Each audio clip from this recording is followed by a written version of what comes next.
और भाई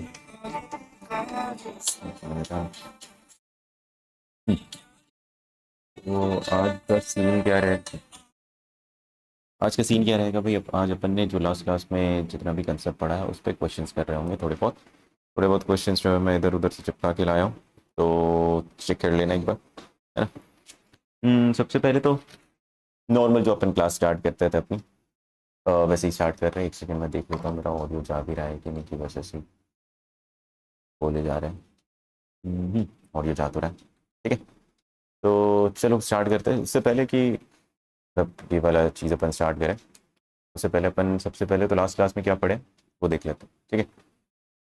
और दीदी ओ, ये रही पेन और ये रहा दिमाग और ये रहा अपना लेक्चर, ठीक है।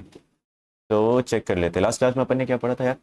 सबसे पहले तो चैप्टर स्टार्ट किया था 11th की, सॉरी 12th की स्टार्टिंग करी थी, 11th तो खत्म हो गया, है ना। 12th की स्टार्टिंग करी थी अपन ने।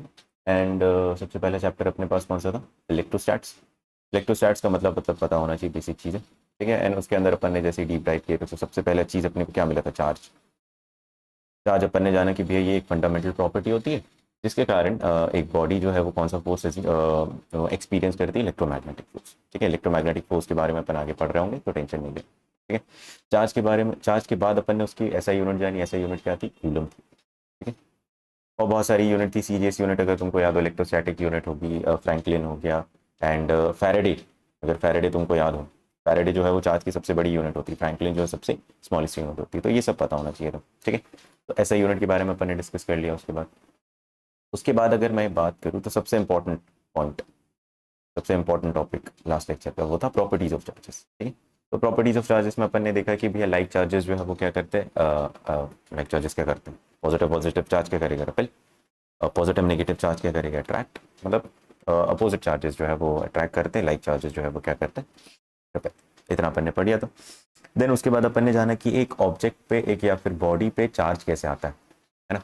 चार्ज कैसे आता है, अगर मैं बात करूँ इलेक्ट्रॉन के लेन देन से ही आता है। अपन ने लास्ट क्लास में डिस्कस कर ही लिया था कि अगर किसी भी बॉडी पे नंबर ऑफ इलेक्ट्रॉन्स उसके नंबर ऑफ प्रोटॉन से ज़्यादा है ना।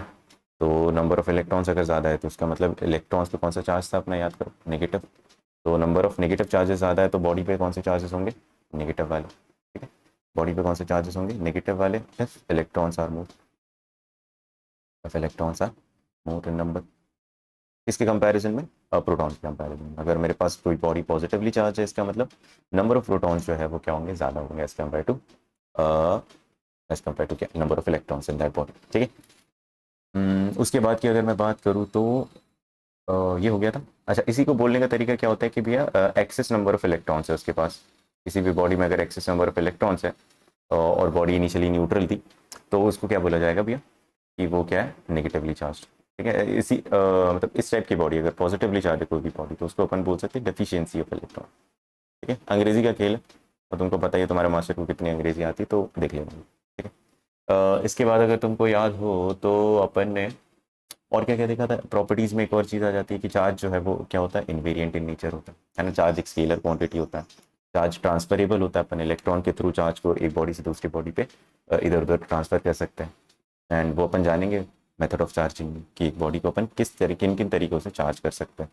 पहला होता है, मतलब अभी बता देता हूँ, पहला होता है फ्रिक्शन, सेकेंड होता है charging by friction, charging by conduction, charging by induction, ठीक है। आगे पढ़ेंगे। मोस्टली ये लेक्चर जो है बहुत छोटा रहने वाला है। इसमें अपन जो लास्ट क्लास में अपन ने कोई जितने भी थ्योरी पढ़ी थी उसमें जितने भी क्वेश्चंस होते हैं वो करने वाले, ठीक है। तो इतनी बात रहेगी इस लेक्चर में। मैं लास्ट लेक्चर का थोड़ा सा यहाँ पे वो दे रहा हूँ, क्या बोलते हैं उसको, रिवीजन। देन अपन क्वेश्चन स्टार्ट करते हैं, ठीक है। और अगर एक याद हो तुमको तो चार्ज जो है वो क्या रहता है, इनवेरिएंट। इनवेरिएंट का मतलब क्या होता है, चार्ज जो है वो स्पीड के साथ चेंज नहीं होता है, ठीक है। वेरस अगर मैं मास की बात करूँ तो मास जो है वो स्पीड के साथ क्या होता है, चेंज होता है, ठीक है। इतना अपन ने देख लिया तभी, ठीक है। फिर एक सबसे महत्वपूर्ण बात कि चार्ज, इसको अगर अपन कलर चेंज कर लेते हैं इसकी, चार्ज आई, चार्ज जो है, charge on any body, charge on any body is integral multiple, मतलब charge on any body exist an integral multiple of T, multiple of e. ठीक है, ये अपन ने डिस्कस कर लिया था भाई। ठीक है, कि भैया अगर मेरे को अगर किसी बॉडी से इलेक्ट्रॉन निकालना है तोड़ता, ठीक है, तो ऐसा नहीं है कि वहाँ पे मैं आधा इलेक्ट्रॉन निकाल सकता हूँ, 1.5 इलेक्ट्रॉन निकाल लिया, 2.5 इलेक्ट्रॉन निकाल लिया, ऐसा नहीं होता। ठीक है, आप निकाले तो अपन एक ही इलेक्ट्रॉन निकाल सकते हैं, 2 इलेक्ट्रॉन निकाल सकते हैं, है ना। तो किसी भी बॉडी पे चार्ज जो है वो कैसा एग्जिस्ट करता है भैया, क्यू बराबर प्लस माइनस एन का ई। ठीक है, एन जो है वो कोई भी इंटीजर हो सकता है, एन जो है बेसिकली क्या होता है, number of electrons, number of electrons removed या फिर एडेड। क्या बात पढ़ रही, नंबर ऑफ इलेक्ट्रॉन्स, याद रखना भैया यहाँ पे नंबर ऑफ इलेक्ट्रॉन्स रिमूव्ड या फिर एडेड, या फिर एडेड, ये मेरे हिसाब से चीज़ क्लियर होनी चाहिए यहाँ पे। ठीक है, और प्लस माइनस का मतलब क्या होता है, मैंने लास्ट क्लास में बताया था। अगर मेरे पास किसी बॉडी पे प्लस चार्ज है, किसी बॉडी पे पॉजिटिव चार्ज है, इसका मतलब नंबर ऑफ प्रोटॉन ज़्यादा होंगे। किसी बॉडी पे अगर नेगेटिव चार्ज है तो मैं क्या बोल दूंगा, उसमें नंबर ऑफ इलेक्ट्रॉन्स क्या है, ज़्यादा।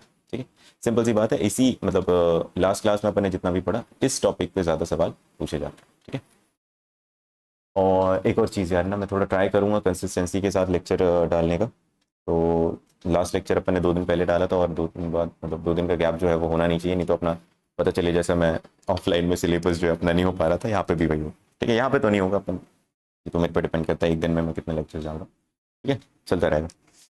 अब अपन चलते भैया सवाल की तरफ। ये सवाल इंपॉर्टेंट है, बिना सवाल के क्या ही होता भाई आजकल, आजकल क्या पहले भी कुछ नहीं होता था। चलिए आगे। तो सबसे पहले अपन चेक कर लेते पहला क्वेश्चन क्या है। अच्छा, एक और चीज़, ये कुछ कुछ जो ऐसे लेक्चर्स होंगे जिनमें सवाल जेई और नीट वालों दोनों दोनों गरीबों मतलब दोनों एग्जाम्स के लिए सेम होंगे। ठीक है, और जहाँ पे डिफरेंशिएट करना होगा ना, तो मैं वहाँ पे अपना ये लेक्चर का नाम ही लिख दूंगा, ओनली फॉर जेई। ठीक है, और अगर जहाँ मतलब नीट वालों के लिए तो ओनली फॉर नीट। ठीक है, जहाँ पे नहीं लिखा हुआ वहाँ पे तुमको देखना पड़ेगा। ठीक है, तो ये लेक्चर जेई और नीट दोनों वालों को देखना, सिंपल सी बात है। इजी इजी क्वेश्चन है, ज़्यादा ऐसा कुछ दिमाग लगाना नहीं। तो सबसे पहले अगर मैं सवाल देखूँ तो सवाल पढ़ लो ना। ठीक है, सवाल पढ़ लेना पहले, ट्राई कर लेना। मज़ा है ना यूट्यूब में कि भैया ट्राई वाई करने की जब जरूरत नहीं, हम डायरेक्ट यहाँ सोल्यूशन बताएंगे, बोल देंगे, टीचर बोल देंगे पॉज पॉज करके पढ़ लेना आंसर, अपना खुद से पहले चेक कर लेना, देन आगे देख लेंगे सोल्यूशन क्या। ठीक है, तो पहले अटेम्प्ट करना है। तो क्वेश्चन में लिखा है body can be negatively charge by giving x number of, पहले ही आंसर क्या समझ आया क्या भाई। ठीक है, पहले ही answer giving excess number of electrons. अगर मेरे पास किसी भी बॉडी पे इलेक्ट्रॉन की मात्रा ज़्यादा है, इलेक्ट्रॉन की मात्रा अगर मेरे पास किसी भी बॉडी में ज़्यादा है तो इलेक्ट्रॉन पे चार्ज क्या है, नेगेटिव। तो जाहिर सी बात है, अगर किसी भी बॉडी को नेगेटिवली चार्ज बनाना है तो नंबर ऑफ इलेक्ट्रॉन्स उसको अपने को क्या देना पड़ेगा, ज़्यादा देना पड़ेगा। ठीक है, एक्सेस। अच्छा, एक और चीज़, अगर ना क्वेश्चन में ये मेंशन नहीं हो कि इनिशियली बॉडी नेगेटिवली चार्ज है या फिर पॉजिटिवली चार्ज है, तो हमें क्या कंसिडर करके चलना है, इनिशियली बॉडी क्या है, न्यूट्रल, न्यूट्रल। ठीक है, इनिशियली बॉडी क्या होगी, न्यूट्रल।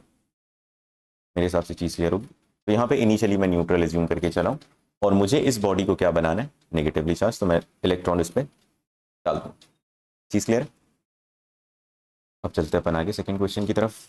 पहला क्वेश्चन था वो, सेकंड क्वेश्चन में क्वेश्चन ज़रा पढ़ लेना, आंसर आंसर दे देना। Positively charge body can be, अच्छा, पॉजिटिवली चार्ज बॉडी को मेरे को क्या करना है, नेगेटिवली चार्ज बनाना है। एक सेकंड, नेगेटिवली नहीं भाई, गलत पड़ा, न्यूट्रल बनाना है। ठीक है, अच्छा, अपन ने ये तो जान लिया था कि अगर कोई बॉडी मेरे पास क्या है, पॉजिटिवली चार्ज, इसका मतलब नंबर ऑफ प्रोटॉन्स क्या है उसमें ज़्यादा हो, नंबर ऑफ प्रोटॉन्स क्या है, ज़्यादा।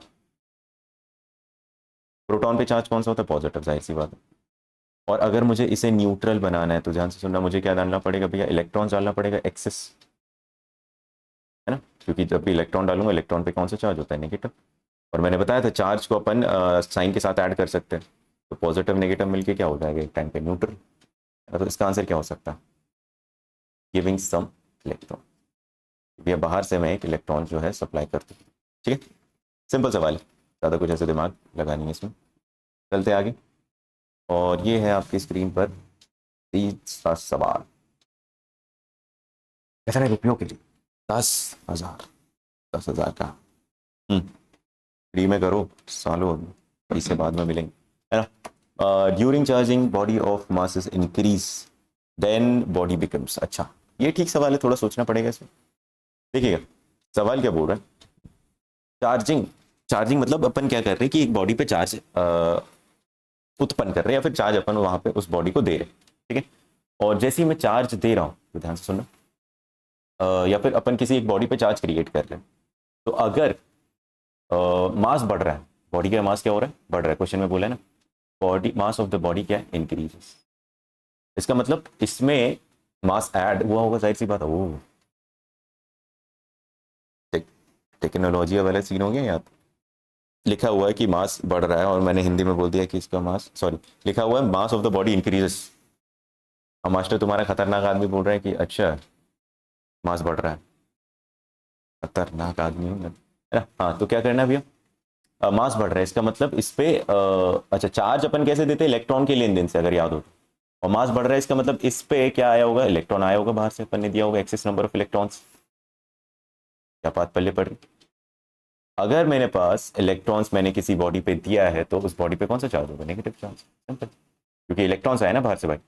सवाल में बोल रखा था कि मास ऑफ द बॉडी क्या है, बढ़ रहा है। क्लियर, तो आंसर क्या होगा, थर्ड। चलते हैं आगे, फोर्थ नंबर का सवाल, smallest unit of charge. Charge याद है तुमको, smallest unit of charge Franklin थी। ये बकवास सवाल क्या कर रहे हैं यहाँ पे, ठीक है, ये तो रटा होना चाहिए। इफ बॉडी हैज, अच्छा ठीक, के ऊपर कौन सा सवाल था, फोर्थ नंबर का। हाँ, चलिए फिफ्थ नंबर के सवाल देख लीजिए जरा, पढ़ना, पॉज करना, थोड़ा सा सोचना, then answer. If the body has positive charge on it, it means, देखिएगा देखिएगा जरा, पॉजिटिव चार्ज है किसी बॉडी पे तो क्या होगा, क्या होगा, सोचो। अच्छा, लास्ट क्लास में ये बात हो गई थी कि भैया अपन प्रोटॉन जो है वो गेन नहीं करवा सकते भैया, न्यूक्लियस के अंदर डालने में अपनी जब एनर्जी लग जाएगी बहुत, और न्यूक्लियस के अंदर अपन डाल भी नहीं सकते, वो न्यूक्लियस जो है वो ब्रेक हो जाएगा, तो वो भी बताया था वो। और वो अपन जैसे ही न्यूक्लियस ब्रेक होगा वो नीचे डिसइंटीग्रेट होगा किसी एक स्टेबल न्यूक्लियस पर, क्योंकि वो वाली फिजिक्स अपन न्यूक्लियर फिजिक्स में पढ़ रहे होंगे, टेंशन ना लो, ठीक है। तो गेन ऑफ सम प्रोटॉन तो रहने दो, loss, but gain of some electron से कौन सा चार्ज आता है, नेगेटिव चार्ज, तो ये भी नहीं, loss of some electron, simple, ज़्यादा दिमाग ही नहीं लगाना है इसमें। हाँ, श्योर चेक, हाँ ये थोड़ा ठीक सवाल है, ठीक है जी, जरा देखना है इसमें। क्वेश्चन में बोला है कि एक बॉडी पे चार्ज एग्जिस्ट कर रहा है कि नहीं, ये मैं कैसे श्योरिटी के साथ बताऊं, कैसे मैं श्योरिटी के साथ बताऊं कि एक बॉडी पे चार्ज एग्जिस्ट कर रहा है कि नहीं, ठीक है। तो जरा देखिएगा, तो यहाँ पे मैं दो बॉडी ले लेता हूँ, ठीक। अब प्रोसेस ऑफ इंडक्शन, इसके लिए थोड़ा सा वेट करना, अपन ये चार्जिंग में पढ़ेंगे, अपन इससे नहीं कर सकते, पहला मैं बता रहा हूँ, वेटिंग। अब ये रेलवे स्टेशन वाली लैंग्वेज में क्यों बोलूँ, waiting in the sense wait करना थोड़ा, है ना। ये आंसर है नहीं, मैं पहले ही बता, ठीक है, टेंशन ना। अब देखो भैया, अगर ये दोनों बॉडी मेरे पास क्या है, न्यूट्रल है, न्यूट्रल है जी, न्यूट्रल का मतलब इन दोनों पे कोई चार्ज है नहीं, नेट चार्ज कितना सी, या फिर मैं इसको न्यूट्रॉन ही बोल देता हूँ, न्यूट्रॉन है, ठीक है। अब देखो यहाँ पे रिपल्शन बिटवीन बॉडीज लिखा है, अट्रैक्शन बिटवीन बॉडीज लिखा है, फ्रिक्शन बिटवीन, ये भैया ये फ्रिक्शन विक्शन तो है वो तो भूल ही जाओ, इससे भी कुछ पता नहीं चलेगा कि ऑब्जेक्ट पे चार्ज है कि नहीं, ठीक है ना। बचा मेरे पास दो आंसर, अब जरा चेक कर लेते हैं। अगर मेरे पास, अच्छा यहाँ पे इलेक्ट्रोस्टैटिक रिपल्शन नहीं लिखा है, अगर ध्यान से देखोगे तो यहाँ पे केवल और केवल लिखा है रिपल्शन या फिर अट्रैक्शन, ठीक है। अगर मेरे पास कोई दो न्यूट्रल बॉडी या फिर दो न्यूट्रॉन को मैं कंसिडर करता हूँ, इनके बीच में कोई इलेक्ट्रोस्टैटिक फोर्स तो नहीं होगा, याद करो मैंने बताया था इलेक्ट्रोस्टैटिक फोर्स का मतलब होता है दो चार्ज के बीच का फोर्स, इसको अपन आगे पढ़ेंगे, टेंशन ना लो, ठीक है। अब क्योंकि न्यूट्रॉन है तो भैया इसके बीच में कोई इलेक्ट्रोस्टैटिक फोर्स होगा नहीं, बट क्योंकि इसके पास मास है, इसके पास कुछ तो मास होगा, मास ऑफ न्यूट्रॉन मान ले तो इसके पास मास हो। अब इस इन दोनों के पास मास है तो जाहिर सी बात है भैया ग्रेविटेशन अट्रैक्शन तो फोर्स होगा ही नहीं, तो ये भी जीएफ है अपने पास और ये भी जीएफ है, दो दो जीएफ है, मतलब एक मास के पास एक जीएफ है और एक मास के पास एक जीएफ है, तो चलता है, ठीक है। एक के पास दो, डेंजर मामला है, बट हमने ऐसे नहीं ट्राई। हाँ, तो इसका मतलब अट्रैक्शन तो है भाई। अगर मेरे पास किसी ऑब्जेक्ट, कोई न्यूट्रल बॉडी है, तो उनके बीच में अट्रैक्शन तो होगा। वो कौन सा हो सकता है? ग्रेविटेशन फोर्स, ठीक है। अब अगर मैं बात करूं, अच्छा यहाँ पे इलेक्ट्रोस्टैटिक फोर्स तो नहीं, तो मेरे पास कौन सा ऑप्शन बचता है? केवल और केवल रिपल्शन। कि भैया अगर दो बॉडी के बीच में रिपल्शन हो रहा है ना, दो बॉडी के बीच में अगर रिपल्शन हो रहा है, तो मैं श्योरिटी के साथ बोल सकता हूँ कि उन पे चार्ज होगा। क्या चीज क्लियर? चौर चेक, है ना। ये थोड़ा सा ठीक सवाल था 6 नंबर। चीज क्लियर है ना, ठीक सवाल था, थोड़ा सा दिमाग लगे। अब चलते थोड़ा सा आगे। Which of the following, 7 number का सवाल। सवाल पढ़िएगा, पॉज करना। अब एक ही चीज वापस से रिपीट नहीं करूँगा। क्वेश्चन में बोल रखा है कि भैया which of the following is not true about electric charge. Charge पहला ऑप्शन है, charge on the body is always integral multiple. Not true बोला है ना।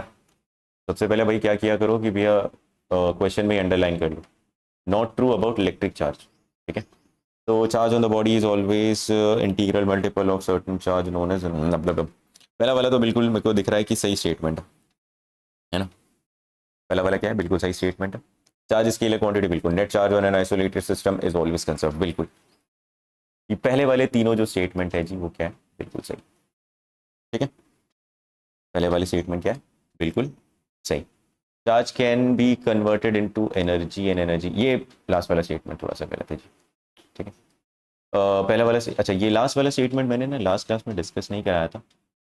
तो नेट चार्ज एक आइसोलेटेड सिस्टम में क्या होता है? हमेशा कंजर्व रहता है। आइसोलेटेड सिस्टम का मतलब पता होगा। आइसोलेटेड सिस्टम का मतलब होता है कि भैया जिसको मैं सिस्टम कंसिडर कर रहा हूँ उसका और सराउंडिंग का कोई लेना देना नहीं, ठीक है। तो आइसोलेटेड सिस्टम का चार्ज, जैसे मैंने एक बॉक्स के अंदर चार्ज रखा है,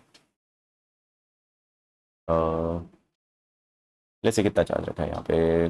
10 कूलम। और एक चार्ज रखा है अपने पास यहाँ पे कितना? -5 कूलम, ठीक है। तो चार्ज हमेशा क्या रहेगा? कंजर्व रहेगा। तो इसमें नेट चार्ज अभी कितना है? नेट चार्ज की अगर मैं बात करूँ तो वो है 5 कूलम, है ना।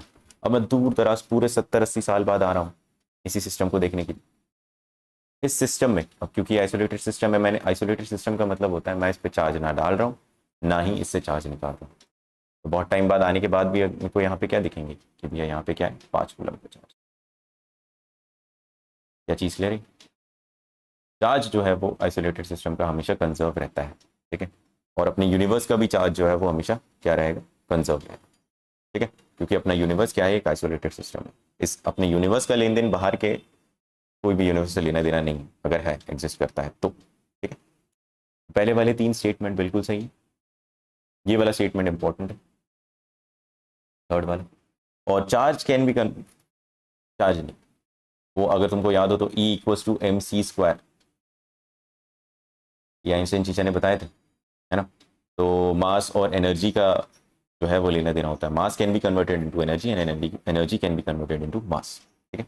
तो गलत स्टेटमेंट कौन सा है? ये। तो मेरा आंसर क्या होगा? ये वाला, तो ये होगा आंसर, ठीक है। तो यही सीख है। और है ना, ये कमेंट में तुम डाउट वाउट पूछा करो अगर कुछ हो तो, ठीक है। बाकी तो फिर भगवान भरोसे चल रही है अपनी जिंदगी, ठीक है। Select the correct statement. इसके बाद एक और सवाल, 8 नंबर का, है ना। करेक्ट स्टेटमेंट, करेक्ट स्टेटमेंट बताना है यहाँ पे, इनकरेक्ट नहीं, करेक्ट। पहला स्टेटमेंट बोल रखा है कि charge can be converted into, ये बिल्कुल घटिया। But charge on the particle increases with increase in velocity, ये बताया था। इनवेरिएंट इन नेचर, ये भी नहीं। Charge on a body is always integral multiple, हाँ ये तो बिल्कुल सही है, यही आंसर है। Charge on a body is always positive और जीरो, ये घटिया सब। पॉजिटिव हो सकता है, न्यूट्रल हो सकता है, नेगेटिव हो सकता है, ठीक है। अब जो है थोड़े से, जो अपन ने लास्ट प्रॉपर्टी पढ़ी थी ना, लास्ट प्रॉपर्टी क्या थी? क्यू बराबर एनी, किसी भी बॉडी पे चार्ज कैसे एग्जिस्ट कर सकता है? क्यू बराबर एनी से, ठीक है। एन क्या था? नंबर ऑफ इलेक्ट्रॉन्स एडेड या फिर रिमूव। और ई क्या था? इलेक्ट्रॉन पे चार्ज, है ना। मैंने बताया था वहाँ पे मैग्नीट्यूड लेना है भैया, ठीक है। तो इलेक्ट्रॉन का चार्ज वैसे तो नेगेटिव के साथ होता है, बट अपन अगर उसके मैग्नीट्यूड की बात करें 1.6 × 10⁻⁻19 कूलम, ये पता होना चाहिए, ठीक है? अब इसके बाद जितने भी सवाल है वो इसी से रिलेटेड है शायद। नहीं पता एग्जैक्टली। तो charge develop on a body if इतना इलेक्ट्रॉन इज एडेड। जैसे मेरे पास कोई एक बॉडी और अच्छा, मैंने बोला था कि अगर कुछ ना दे रखा हो तो इनिशियली अपन को क्या एज्यूम करना है, न्यूट्रल। और इस बॉडी पे मैंने कितने इलेक्ट्रॉन डाल दिए भैया, 10 इलेक्ट्रॉन डाल दिए। ठीक है, इस पे अगर मैंने 10 इलेक्ट्रॉन डाल दिए हैं तो इस बॉडी पे कितना चार्ज होगा। सबसे पहले तो ये बताना है कि भैया बॉडी पे चार्ज नेगेटिव होगा कि पॉजिटिव। क्योंकि मैंने एक्सेस नंबर ऑफ इलेक्ट्रॉन्स डाले तो बॉडी पे चार्ज कैसे होने वाला है, नेगेटिव। और मुझे पता है कि चार्ज किसी भी बॉडी पे किसके बराबर होता है, n इंटू ई। और नंबर ऑफ इलेक्ट्रॉन्स कितने दिए गए, 10। और इलेक्ट्रॉन पे चार्ज कितना होता है, एक 1.6 इंटू 10⁻⁹। तो मेरे पास यही आंसर है भाई। अच्छा, अब ऑप्शन में तुमको एक पॉजिटिव दे रखा होगा, नेगेटिव भी दे रखा होगा, क्योंकि अपन ने इलेक्ट्रॉन्स ऐड किए तो बॉडी पे चार्ज क्या होने वाला है, नेगेटिव। तो आंसर होना चाहिए माइनस का 10 इंटू ई। क्लियर है चीज, ज्यादा दिमाग इसमें लगानी है बेटा। ठीक है, जरा चलते अपन आगे। आगे सवाल पढ़ लेना 10 नंबर का। ये बंद हो जाना है यार, इतना क्या। क्वेश्चन नंबर 10 है अपने पास। ठीक है, क्वेश्चन नंबर 10 में बोला है कि which of the following is not true about electric charge. Not true, ठीक है। चार्ज स्केलर बिल्कुल सही, ये भी सही है, अपन ने अभी अभी जाना। ठीक है, a particle having non zero rest mass can have zero charge. पहले तो मुझे स्टेटमेंट समझनी है, particle having zero rest mass can have non zero charge. Non zero rest mass can have zero. I not true बोल रहा है ना भाई। हाँ, अच्छा, थर्ड स्टेटमेंट अगर मैं देखूं तो तुमको याद हो तो न्यूट्रॉन है अपने पास, है ना। न्यूट्रॉन का रेस्ट मास जो है वो जीरो नहीं होता है। रेस्ट मास का मतलब क्या था।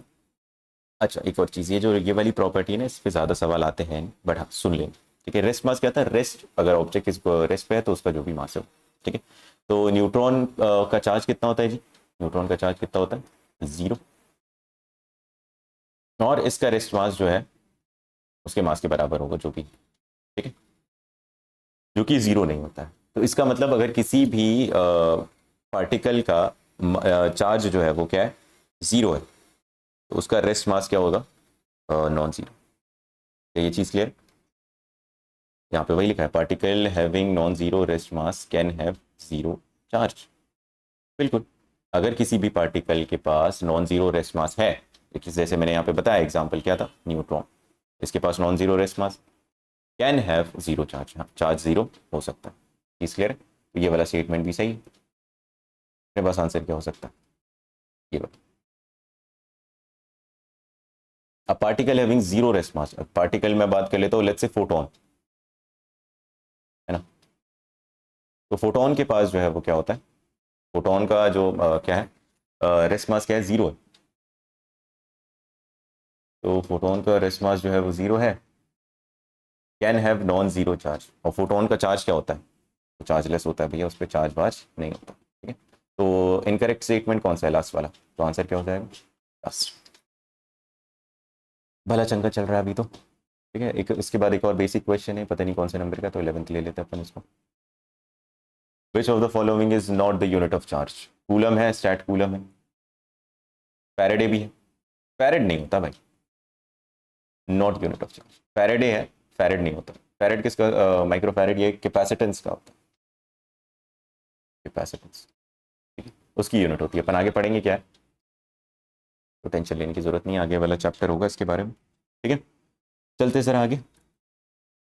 अब थोड़े मेरे हिसाब से ठीक ठाक क्वेश्चन जो है, और अभी भाई बहुत ज़्यादा सवाल है। तो लेट्स सी 12th नंबर का क्वेश्चन। क्वेश्चन में बोला है glass rod is rubbed with, कुछ तो बोला है silk cloth. Glass rod requires इतना charge, the number of electrons lost, electron lost by glass. अच्छा, ग्लास चार्ज में कितना, सॉरी ग्लास रॉड में कितना चार्ज आ गया क्वेश्चन, अगर ध्यान से पढ़े अपन। तो ग्लास रॉड में, ग्लास रॉड लेट्स से ये अपने पास क्या है, ग्लास रॉड, इस पे कितना चार्ज है, Q इक्वल्स टू मैं बोल सकता हूँ 19.2 इंटू 10⁻⁻90। ठीक है, मुझे बोलना है कि मुझे क्वेश्चन में बोल रहा है कि इतना चार्ज है अपने पास ग्लास रॉड में, और कितने इलेक्ट्रॉन जो है लास्ट नहीं है, लॉस्ट बाय होना चाहिए भाई। ठीक है। इस ग्लास रॉड से मैं कितना नंबर ऑफ इलेक्ट्रॉन्स निकालूं कि इतना चार्ज बन जाए उस पर। तो भैया सिंपल है, एक ही इक्वेशन पता है मुझे, Q बराबर एन ई। मैं लिख सकता हूँ चार्ज कितना बोला उसने, 19.2 इंटू 10⁻⁻19 बराबर एन। एन मुझे निकाला नंबर ऑफ इलेक्ट्रॉन्स रिमूव्ड। ठीक है।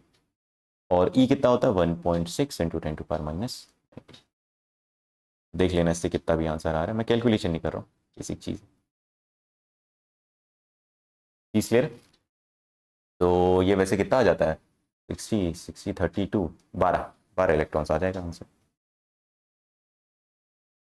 क्लियर है बात, बेसिक चीज़।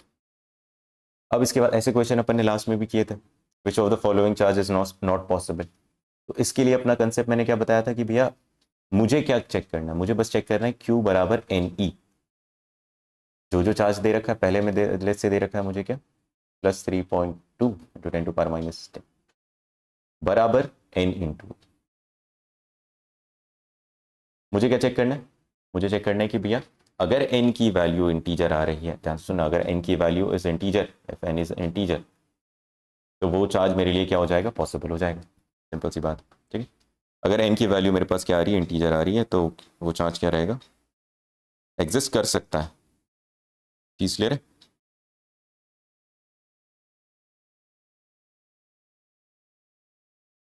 एक मिनट है जरा अपन,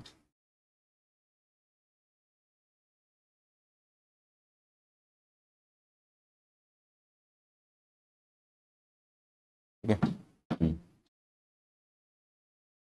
एक सेकेंड, मैडम का मैसेज आ गया यार।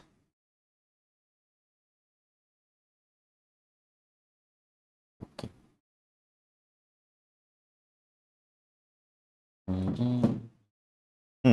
तो n जिसमें भी इंटीजर आ जाए अपने पास क्या हो जाएगा, वो चार्ज एग्जिस्ट कर जाएगा। ठीक है। वैसे सेकेंड वाले केस, अच्छा n जो है वो पॉजिटिव व नेगेटिव इंटीजर दोनों हो सकते हैं भैया। अगर पॉजिटिव है तो चार्ज क्या रहे, उस ऑब्जेक्ट पे चार्ज क्या रहेगा, पॉजिटिव। नेगेटिव है तो नंबर ऑफ इलेक्ट्रॉन्स साइज से बात हो जाता है। ठीक है। तो हर एक केस के लिए अगर मैं चेक करूँ तो मुझे साफ साफ पता चल रहा है कि किस में हो सकता है जी।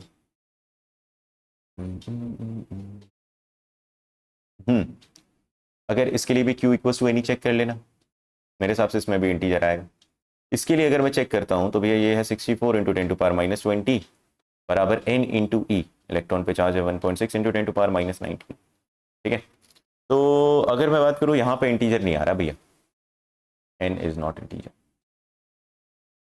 चीज क्लियर है। अब भैया मेरे हिसाब से कैलकुलेशन तो हो जाती होगी यार, समझे कि 19 को इधर लेके जाना, ये इधर आएगा ऊपर, फिर देन वो पावर जो है ऐड हो जाएगी ऊपर जाते, देन 10⁻⁻1 बचेगा, -1 नीचे आ जाए, 10⁻⁻1 हो जाएगा नीचे। तो n जो है वो नॉन इंटीजर आता है, तो ये एग्जिस्ट नहीं कर सकता, this charge is not possible. ठीक है, सिंपल।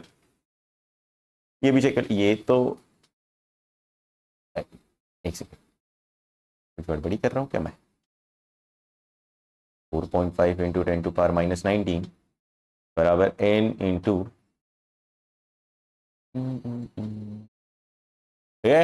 यहाँ कैलकुलेशन मिस्टेक है।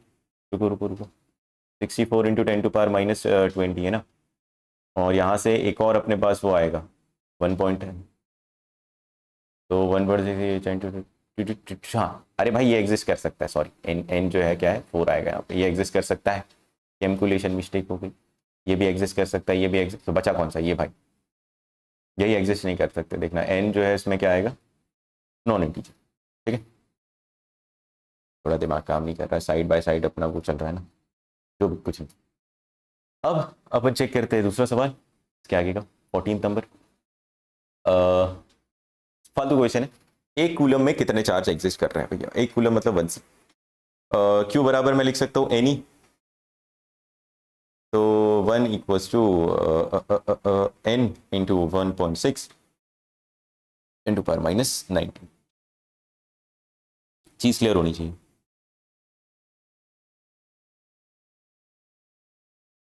रुको यार, मेरे को थोड़ा ना महत्वपूर्ण मैसेज भेजने दो।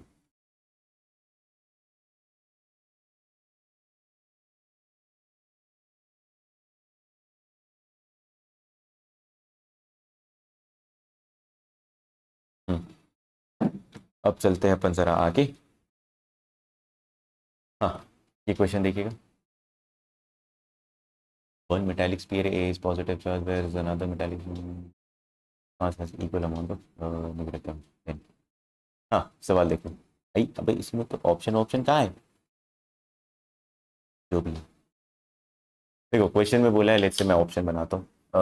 One metallic sphere has given positive charge है ना। Where is another identical metallic sphere of P, same mass है और इज इक्वल, तो same mass as that of A is given equal number of negative charge. अरे भाई बकवास। अगर मेरे पास पॉजिटिव चार्ज है तो जाहिर सी बात है इलेक्ट्रॉन निकाला गया होगा। तो शायद मेरे को ना मास कंपेयर करना है इस सवाल में, मेरे को पूरा सवाल नहीं दिया भाई ने हमारा। तो मास कंपेयर करना, पॉजिटिव चार्ज है, जाहिर सी बात है इलेक्ट्रॉन निकाला गया होगा, तो इसका मास जो है वो क्या होने वाला है, कम होने वाला है। और दूसरा एक ऑब्जेक्ट है जिसका मास जो है वो सेम है, बट उसमें अपन ने इलेक्ट्रॉन डाला, तो जाहिर सी बात है जो दूसरी बॉडी है उसका मास क्या होगा, ज्यादा होगा। तो mass of B must be greater than mass of A. Mass compare करना था इसमें, ठीक है ना। यू, ये सवाल थोड़ा सा ठीक ठाक है, मूल कंसेप्ट चेक होगा इसमें, ठीक है। तो जरा देखते हैं, क्वेश्चन में बोल रखा है टोटल नंबर ऑफ इलेक्ट्रॉन्स बताना मेरे को 18 ग्राम ऑफ H2O में। जरा मूल कंसेप्ट याद करना है यार। 18 ग्राम H2O में नंबर ऑफ मोल्स कितने होते हैं, पहले तो ये जानते हैं। ऑक्सीजन बबुआ हमारे पास, उसका मोलर मास कितना होता है 16, और हाइड्रोजन का 112, मेरे पास कितना आ जाएगा 18, 18 आ गया। लेट्स से मैं नंबर ऑफ मोल्स चेक करता हूँ, नंबर ऑफ मोल्स कितना हो जाएगा भाई, नंबर ऑफ मोल्स हो जाएगा 18 ग्राम्स, मतलब mass divided by molar mass, ठीक है। मोलर मास कितना 8, तो ये कितना आ जाएगा, एक मोल के बराबर आ रहा है भाई। अब मुझे नंबर ऑफ, यहाँ पे क्या निकालना है, यहाँ पे क्या निकालना है मुझे, नंबर ऑफ एटम्स या फिर नंबर ऑफ मॉलिक्यूल्स निकाल लेते हैं अपन, ठीक है। टोटल नंबर ऑफ इलेक्ट्रॉन्स ही निकालने, नंबर ऑफ मॉलिक्यूल्स निकाल लेते हैं अपन, ठीक है। तो जरा अपन चेक करते हैं नंबर ऑफ मॉलिक्यूल्स कितने होंगे, number of molecules, total number of H2O molecules निकाल रहा हूं मैं, टोटल नंबर। तो उसको निकालने का तरीका शायद तुमको याद होगा, फिजिकल केमिस्ट्री में पढ़ा हो, कि number of moles into Na कर देता हूं मैं। Na की वैल्यू कितनी होती है भाई, 6.0, जो भी 6 इंटू 10⁻²⁰, ठीक है। तो इतने मेरे पास क्या है, नंबर ऑफ H2O के मॉलिक्यूल्स हैं, ठीक है। अब इतने मॉलिक्यूल्स हैं जी, अब सवाल में पूछा है मुझे कि नंबर ऑफ इलेक्ट्रॉन्स बताना, नंबर ऑफ क्या, इलेक्ट्रॉन्स बताना। अब जरा मैं चेक करता हूँ कि कितने नंबर ऑफ कहाँ कहाँ पे कितने इलेक्ट्रॉन्स हैं। तो सबसे पहले नंबर ऑफ इलेक्ट्रॉन्स निकालना है, तो मैं लिखूंगा number of electrons in oxygen, number of electrons in oxygen plus number of electrons in hydrogen. Hydrogen में वैसे मतलब दो है ना, अगर मैं केवल और केवल एक मॉलिक्यूल को कंसिडर करूं तो उसमें कितने इलेक्ट्रॉन्स है वो चेक कर लेते हैं। एक मॉलिक्यूल को कंसिडर करूंगा तो ऑक्सीजन में कितने इलेक्ट्रॉन्स होते हैं, 8, मेरे हिसाब से 8 होते हैं, इतनी केमिस्ट्री मेरी, हाँ 8 होते हैं। और क्योंकि 2 हाइड्रोजन है तो मैं बोल दूंगा भैया कितने हैं टोटल, ऐड कर दो, ठीक है। अब इसमें क्या करना है, total number of electrons in one, total number of electrons in one क्या, H2O मॉलिक्यूल कितने हैं, 10 इलेक्ट्रॉन। अब टोटल नंबर ऑफ मॉलिक्यूल्स कितने अपने पास, 10 इलेक्ट्रॉन, तो इस पे चार्ज कितना हो जाएगा, 10E का चार्ज हो जाएगा। एक मॉलिक्यूल पे कितना चार्ज है, 10E, तो इतने मॉलिक्यूल पे कितना चार्ज हो जाएगा। तो जरा ध्यान से देखना, एक सेकंड, गैस को शिफ्ट करने का कोई तरीका है क्या, हेलो, राम राम लाते भाई, हेलो फ्रेंड्स, हाँ।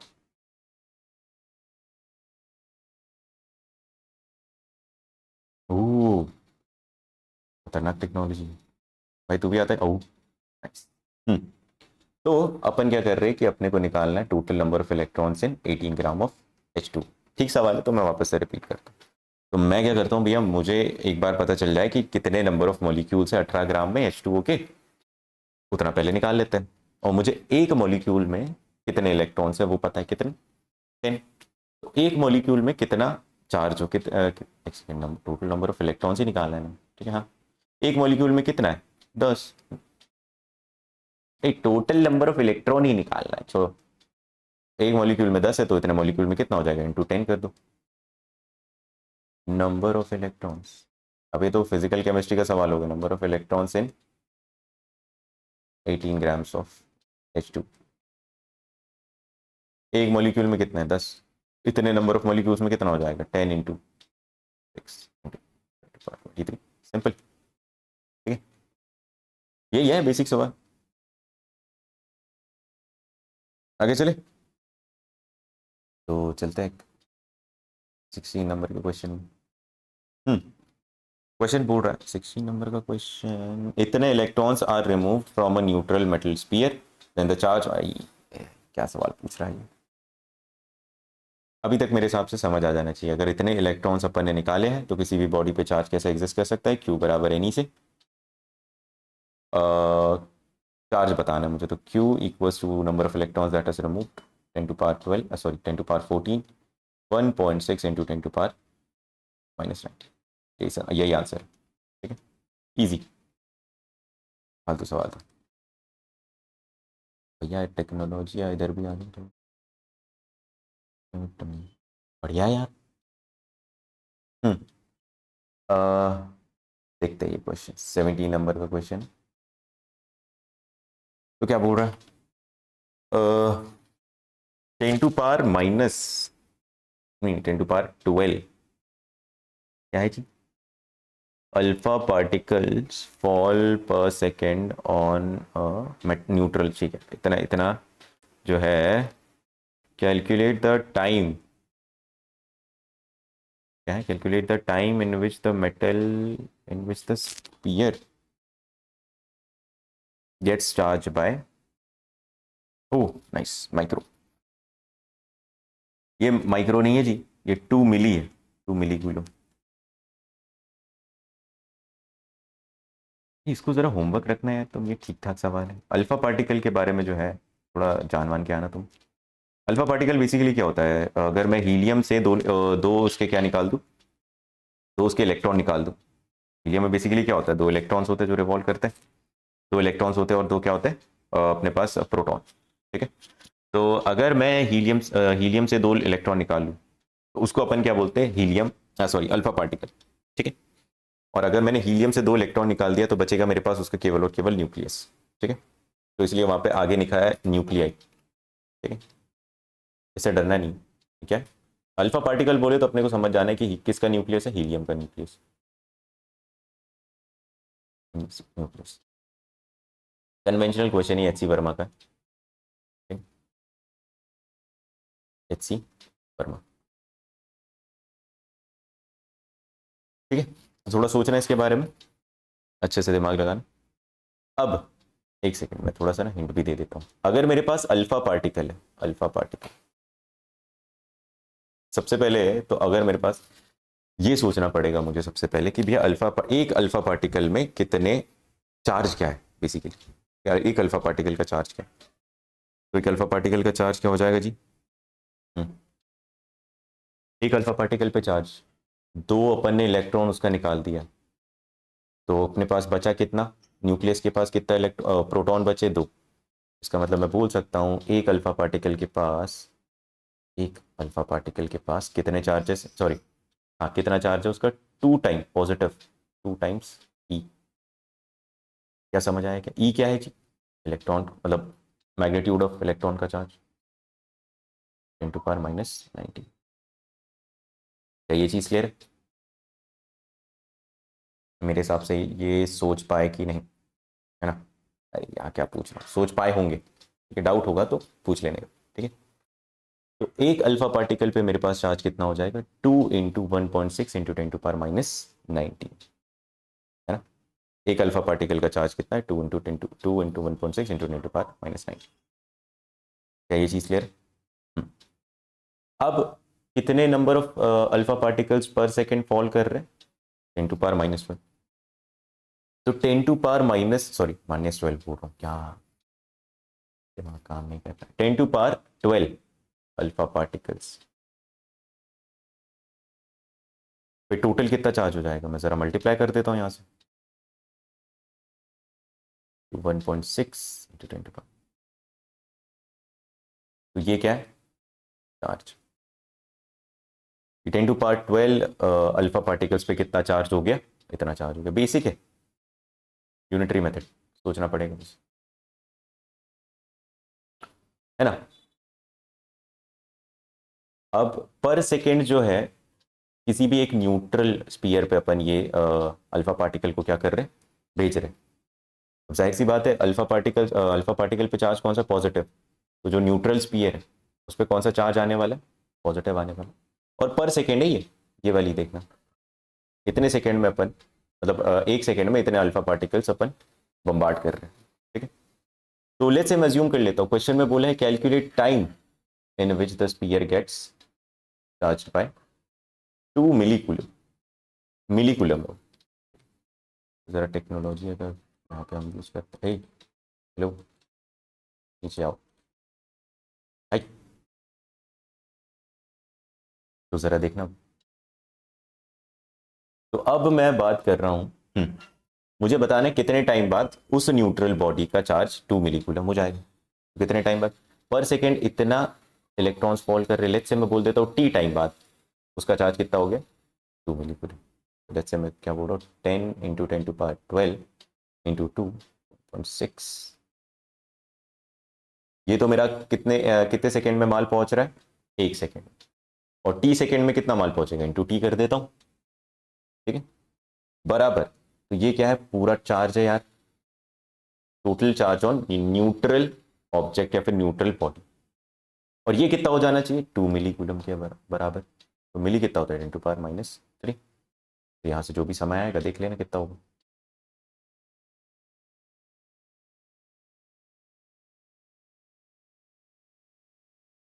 क्या पल्ले पड़ रही है बात, बस यही है ना। इसको कैलकुलेट वैल्कुलेट करके देख लेना कितना आता है। और कुछ डाउट हो तो पूछ लिया करो यार कमेंट सेक्शन में, कमेंट सेक्शन ही बोल रहा हूँ, अरे कमेंट सेक्शन भी क्यों बोल रहा हूँ, मेरे को डायरेक्ट मैसेज कर देना, व्हाट्सएप तो है, ठीक है।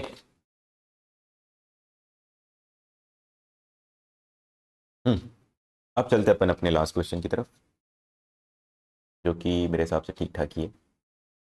हाँ, when a pipe of polythene is rubbed with full, ये वही एक्सपेरिमेंट है जो अपन रबिंग वाला, अ चार्ज ऑफ इतना इज डेवलप्ड। अच्छा, सवाल में सबसे पहले तो नेगेटिव चार्ज दिख गया मुझे, नेगेटिव चार्ज दिख गया, इसका मतलब कहाँ पे, पॉलिथिन पे नंबर ऑफ इलेक्ट्रॉन्स क्या होंगे, ज़्यादा आएंगे। तो क्वेश्चन में बोला mass transfer to polythene is dash की, चलो ठीक है, यही पूछा है। तो सबसे पहले तो नेगेटिव चार्ज है जी, तो इसका मतलब पॉलीथिन में क्या है, पॉलीथिन में इलेक्ट्रॉन्स आए होंगे बाहर से। तो चेक करते कितने इलेक्ट्रॉन्स आए, मैं चेक कर लेता हूँ, कैसे चेक करूँ, क्यू बराबर क्या होता है, एन ई, और क्यू कितना है, 2 × 10⁻⁷ that must be equals to N E, N into electron पे चार्ज 1.6 × 10⁻⁹ या देखो ना, मैं थोड़ा कैलकुलेशन तुम पे ही छोड़ रहा हूँ, इस कैलकुलेशन जो है वो अपन कर सकते हैं आराम से, ठीक है। तो यहाँ से क्या आ जाएगा मेरे पास, एन क्या है यहाँ पे, नंबर ऑफ इलेक्ट्रॉन। अच्छा, तुम सोच रहे होगी कि यहाँ पे सर नेगेटिव क्यों नहीं लिया, नेगेटिव मैंने बताया था, नेगेटिव पॉजिटिव बताता क्या है कि इलेक्ट्रॉन एक्सिस में है कि प्रोटॉन, ठीक है, बस वही। बट मेन इक्वेशन यूज करो, क्यू बराबर एन यूज कर लो, ठीक है। अच्छा, यहाँ से मेरे पास क्या आ जाएगा, N is number of electrons, electrons ये आ गया। अच्छा, यहाँ से अगर नंबर ऑफ इलेक्ट्रॉन्स आ गए, तो अगर मुझे मास ट्रांसफर बताना है, जाहिर सी बात है क्योंकि इलेक्ट्रॉन्स ट्रांसफर हुए, तो मास भी किसके कारण बढ़ रहा होगा, इलेक्ट्रॉन के कारण। तो मास ट्रांसफर कितना हुआ होगा, एक इलेक्ट्रॉन का मास जो होता है वो 9.1, अच्छा मास ऑफ इलेक्ट्रॉन लिख लेना यार, 9.1 इंटू 10⁻⁻30 होता, तो कुछ तो 31 kg इतना होता है, ठीक है। पर देखो एग्जैक्टली ना, मेरे को वैल्यूज खुद याद नहीं है, 27 - 27 दोनों प्रोटॉन भारी होता है, हाँ प्रोटॉन भारी, प्रोटॉन भारी होता है ना भाई। वैल्यूज एक बार जो है वो चेक कर ले तब भी अपनी तरफ से। एक इलेक्ट्रॉन का मास मैं लिख लेता हूँ कितना है ना। अब कितना मास ट्रांसफर हुआ, एक electron into number of electrons, कितना नंबर ऑफ इलेक्ट्रॉन्स अपन ने ट्रांसफर की, तो ये यहाँ से आ जाएगा। तो जो भी अपना आंसर बनेगा ये है।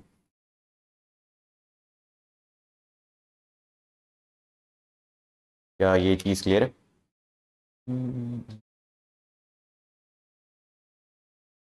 हम्म। ठीक है, तो ये है अपने सवाल, और इतने ही सवाल रखते हैं, इससे ज़्यादा मतलब जितने भी क्वेश्चंस हो सकते हैं अपन ने कवर कर लिए इस। ठीक है ना। तो सिंपल टॉपिक था। इसके बाद अपन स्टार्ट कर रहे होंगे charging, method of charging. Then उसके बाद अपन इलेक्ट्रोस्टैटिक फोर्स में जाएंगे, देन कंटिन्यू। ठीक है, तो अभी के लिए इतना ही।